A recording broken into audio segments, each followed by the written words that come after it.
नमस्कार बहुत स्वागत है आपका हमारे चैनल पर। 2024 के चुनाव से पहले क्या जो 28 गठबंधन से मिलकर दल बना था वो शुरू होने से पहले खत्म हो जाएगा, क्योंकि नीतीश कुमार तो जा चुके हैं।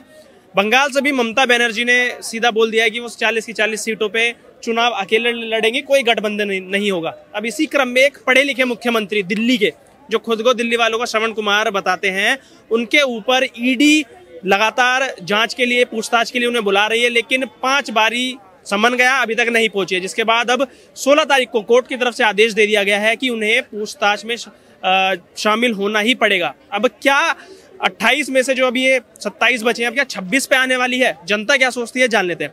सर, अरविंद केजरीवाल पढ़े लिखे मुख्यमंत्री, ठीक है, खुद को क्लेम करते हैं, प्रधानमंत्री मोदी पर निशाना साधते हैं, कहते हैं अनपढ़ नेता है, क्यों नहीं जा रहे हैं ईडी के पास? और 16 तारीख को तो अब जाना ही पड़ेगा, और अगर गए तो क्या आप जेल जाएंगे? सबसे पहले तो मैं आपके दर्शकों को आपको प्रणाम करता हूँ, और उसके बाद मैं देखिए अरविंद केजरीवाल जी, मुझे लगता है अपने आप को ब्रह्मा विष्णु महेश से भी ऊपर समझने लगा। एक देश की एक एजेंसी है, बहुत बड़ी एजेंसी है ईडी, जो उनको बार बार मतलब एक समन भेज रही है, उनसे एक रिक्वेस्ट कर रही है कि आप एक बार पेश हो जाइए, हमें आपसे कुछ पूछना था। बहुत ही सम्मान के साथ उनको कह रही है, लेकिन पता नहीं अरविंद केजरीवाल जी किस घमंड में हैं, उनको किस तरीके का क्या हो चुका है, मतलब मुझे नहीं समझ में आता। वो बस पेश होना ही नहीं चाहते, और वो ईडी उनको डेट देना चाहिए, वो ईडी को डेट दे रहे हैं कि मैं 17 को होऊंगा या 20 को, और 17 को भी वो पेश होंगे नहीं होंगे इसकी भी कोई गारंटी है नहीं। तो देखिए केजरीवाल जी के बारे में तो कोई बात करना, जो अपने बच्चों पे हाथ रख के कसम खा सकता है कि मैं कभी राजनीति में नहीं आऊँगा, उसकी वीडियोज हैं, आप चाहें तो मैं दिखा सकता हूँ आप। तो भाई ऐसे व्यक्ति पे विश्वास करना किसी तरीके से भी मुझे नहीं लगता, और जो उन पे विश्वास कर रहे हैं किस बिना पे कर रहे हैं ये भी समझ में नहीं आता। पता नहीं दिल्ली की जनता क्या सोच के उनको वोट देती है, क्या उनको किस लिए जिताती है। कुछ नहीं करा उन्होंने। 1 साल में वो कहते थे मैं लंदन बना दूंगा, पेरिस बना दूंगा, दिल्ली को कोई खड्डा आपको दिखाई नहीं देगा, फलाना होगा, डिंग ना होगा। आज इलेक्ट्रिक बसें चलती हैं, आपको पता है, मैं अभी बैठ के आया हूँ, जब भी बस में बैठता हूँ कोई ना कुछ उस इलेक्ट्रिक बस को कुछ हो जाता है, कहीं ना कहीं खड़ी हो जाती है। अब आप मुझे बताइए, कोई काम, सड़कों का भी वही हाल और बदतर हालत हो गई है दिल्ली की। मुझे ये बताइए, फिर बोलते हैं कि जी उन्होंने एजुकेशन में, स्कूलों में काम किया। आप अभी चलिए मेरे साथ स्कूलों में, चलिए आप दिल्ली के स्कूलों में, मैं आपको छोटे छोटे बच्चों से पूछवा दूंगा, वो बता देंगे आपको कि क्या हाल है दिल्ली के स्कूलों में। और फिर जो इन्होंने वो मेडिकल वो खोले थे, क्या नाम था, पता नहीं क्या नाम था, जो मोहल्ला क्लिनिक, अब चलिए कॉकरोच उसमें घूम रहे हैं, चूहे उसमें कूद रहे हैं, एक्सपायरी की डेट है। भाई साहब मैंने एक बार खा लिया था, एक बार मेरी मम्मी को मैंने दवाई दे दी थी, मेरी मम्मी मुश्किल से बच गई मोहल्ला क्लिनिक की दवाई खा के, मैं बड़ी मुश्किल से, मुझे टाइफाइड हो गया था।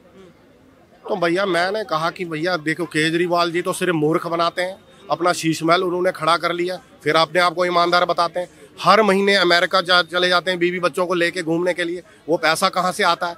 तो उनका केवल मूर्ख बनाने का काम है। वो मूर्ख बनाना, वो बहुत ही एक शातिर किस्म का व्यक्ति है, बहुत तेज व्यक्ति है वो, और वो सिर्फ मूर्ख बना रहा है दिल्ली की जनता को। दिल्ली की जनता को जागना चाहिए, उनको देखना चाहिए कि कौन सी पार्टी काम करती है उनके लिए। माननीय मोदी जी अगर देखिए कहते हैं तो वो उसको करते हैं। आप बताइए केजरीवाल जी ने अगर कोई 10 चीजें बोली हो, एक भी उनमें से की, एक भी बता दीजिए, कुछ नहीं किया। वो तो कहते हैं करने नहीं देते, और दिल्ली की जनता को वो बोलते हैं कि कट्टर ईमानदार है, हम कट्टर ईमानदार हैं, और ईडी से क्वेश्चनेयर मांगा है कि क्वेश्चनेयर पहले भेजो, उसके बाद मैं पेश होऊंगा। क्या कहेंगे उस पर? अब गिरगिट देखा ना आपने, गिरगिट जो रंग बदलता है, अब गिरगिट बोलते मैं रंग ही नहीं बदलता, भेड़िया बोलते कि मैं मांस खाता ही नहीं, घोड़ा बोलते तो मैं घास खाता ही नहीं, तो आप मानेंगे? यही हाल इनका है। ये सिर्फ क्या है कि बस दूसरा नकली है, हम ईमानदार है, फलाना ऐसा है। देखिए इन्होंने एक बुजुर्ग व्यक्ति को जो इंडियन आर्मी से रिटायर हो चुका है, जो अपने गोली भी खा चुका है देश के लिए, उसको अन्ना हजारे जी को खड़ा किया अपने साथ। दूसरा गांधी आ गया, दूसरा गांधी आ गया, क्यों? दिल्ली की जनता की सहानुभूति लेने के लिए। और जैसे ही ये दिल्ली के सिंहासन पर बैठे, अपने आप को राजा बोलते हैं, सिंहासन पर बैठे, उसी पे उनकी पीठ पे इन्होंने लात मार दी और उनको अन्ना हजारे जी को पीछे हटा दिया। आज अन्ना हजारे जी कहाँ हैं, कहाँ, किसी को पता? आपको पता है? देखिए केजरीवाल जी जो है ना, देखिए केजरीवाल जी, ईडी उनको बुला रही है, वो वहाँ सामने, अगर उनके मन में कोई चोर नहीं है, अगर वो गलत नहीं है, अगर उन्होंने कुछ नहीं किया, उनके पार्टी के लोगों ने कुछ नहीं, वो क्यों नहीं ईडी के? अगर मुझे अभी ईडी बुला लेना तो 2 मिनट में पहुंच जाऊंगा। अगर बुलाया तो गिरफ्तार कर लेंगे, बीजेपी से प्रेरित है। गिरफ्तार आपको कर लेंगे तो क्या फांसी पे चढ़ा देंगे? क्या करेंगे आप? तो भाई पहले भी आप गिरफ्तार हो चुके हैं। कांग्रेस का जब राज था, जब आप नए नए आ रहे थे राजनीति में, आप कई बार गिरफ्तार हो चुके हैं। तो आपको गिरफ्तारी से क्या डर है? ये कोई वो हिटलर का राज थोड़ी कि आपको गिरफ्तार कर लेंगे तो आपको कोई गोली मार देंगे या फांसी चढ़ा देंगे। नहीं, वो तो कहते हैं तानाशाही है देश में। देखिए किसकी तानाशाही, कैसे? मोदी जी की ये एक बहुत बड़ी बेइज्जती है भारत की जनता की, दिल्ली की जनता की और भारत की जनता की। ये कहना कि यहाँ तानाशाही है देश में, ये बहुत ही गलत बात है केजरीवाल जी की। इसका मतलब वो कि भारत की जनता का मतलब मजाक उड़ा रहे हैं। जिन्होंने चुन के आपको भी चुन के भेजा है ना, तो उनको भी चुन के भेजा है भारत की जनता ने। तो इसका मतलब आप भारत की जनता को बेवकूफ कह रहे हैं, गलत कह रहे हैं और नकली कह रहे हैं, ये बोल के कि यहाँ पे हिटलर शाही है। क्या मतलब है केजरीवाल जी का ये कहने का? क्या किया मोदी जी ने, ऐसा क्या काम किया उन्होंने तानाशाही वाला? जो अगर वो सीबीआई का दुरुपयोग, अगर वो बेचारा 10 साल से उन्होंने कोई अवकाश नहीं लिया, अगर वो लगातार देश के हित के लिए सोचते हैं और कार्य करते हैं कि मुझे देश को किस तरीके से आगे बढ़ाना है। आज तीसरी इकोनॉमी भारत बनने वाला है।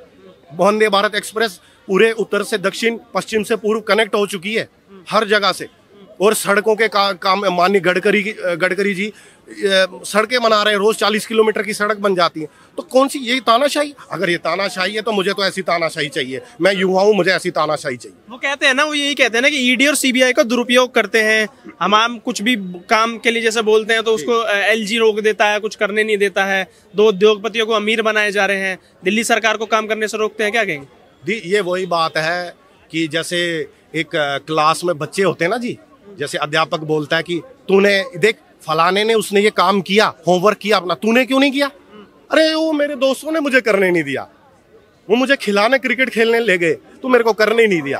तो अध्यापक एक उसके मुंह पे रखता है, कल से होमवर्क होना चाहिए, ये बहानेबाजी नहीं चलेगी। यही केजरीवाल जी का ये हाल है। आपने ये काम ही क्यों नहीं किया? अरे मोदी ने करने नहीं दिया। अरे वो तो जो काम तूने किए हैं, मान ले तूने 10 में से 1-2 जो किए हैं, वो तुझे कैसे मोदी जी ने करने दिए? फिर तो वो भी नहीं तुझे करने देते। वो भाई जो काम नहीं करने देगा वो तो कुछ भी नहीं करने देगा ना। वो क्यों तुझे 10 में से 1 काम करने देगा? ये सिर्फ बहानेबाजी होती है। देखिए अगर किसी को कोई कार्य करना होता है, या आप भी जानते हैं, मैं भी जानता हूँ, जिसके मन में आग होती है और जिसके मन में सच्चाई होती है ना, तो वो किसी तरीके से उसको कर ही लेता है। हनुमान जी थे ना, उनको समुद्र लांघना था, तो जब वो इस तरह बैठे हुए थे तो समुद्र उनको लंका पहुंचना था, तो वो बैठे बैठे सोच रहे थे कि मैं ये समुद्र कैसे लांघूंगा, इतना विशाल समुद्र मैं कैसे लांघ दूंगा। तो अपने जामवंत जी आते हैं तो उनको याद दिलाते हैं कि आप ही इसको लांघ सकते हो। तो उनके मन में शक्ति तो थी, लेकिन वो आग भी थी कि बिना राम का कार्य किए मुझे नींद नहीं आती, मुझे चैन नहीं है कहीं पे। तो उन्होंने किया ना, वो घुसे ना लंका में अकेले, और सब कुछ लंका जला के आए ना, वापस भी आए, फिर कोई उनका बाल नहीं उखाड़ पाया। ये वही बात है, जिसके मन में आग होती है और जिसके मन में सच्चाई होती है ना, वो अकेला भी काफी होता है, वो कर देता है।